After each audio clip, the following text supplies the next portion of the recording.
Some Catholics call it the holiest place in Louisiana. It's also the site of a miracle confirmed by the Catholic Church that occurred nearly 150 years ago. Dave McNamara takes us to St. Landry Parish for the miracle of Grand Coteau.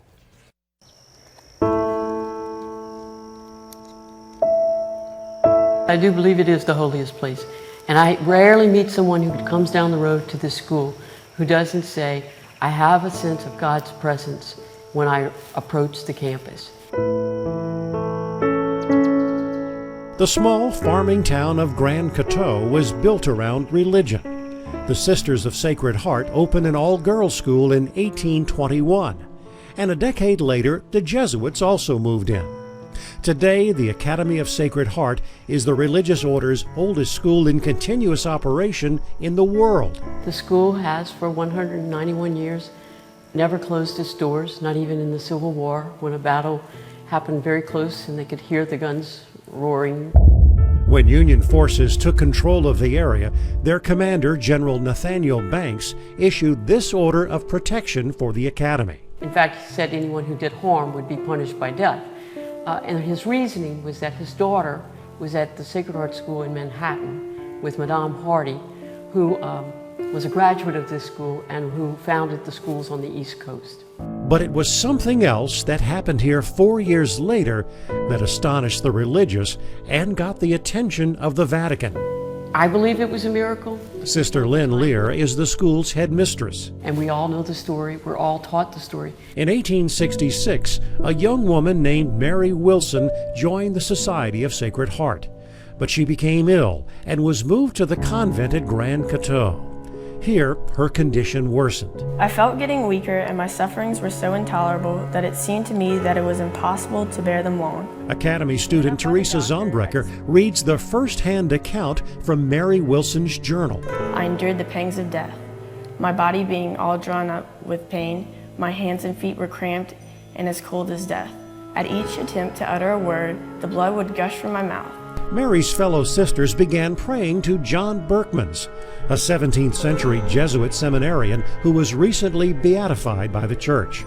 They held this card with Berkman's image and prayed for relief. And one of my mothers invoked Blessed Berkmans, incessantly placing his dear image in my mouth.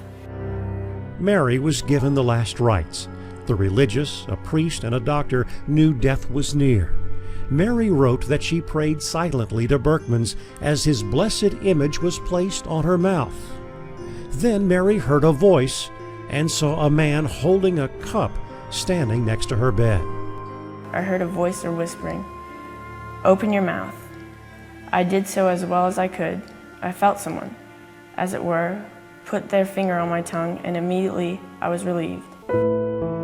I closed my eyes and asked, "Is it Blessed Berkmans?" He answered, "Yes, I come by the order of God."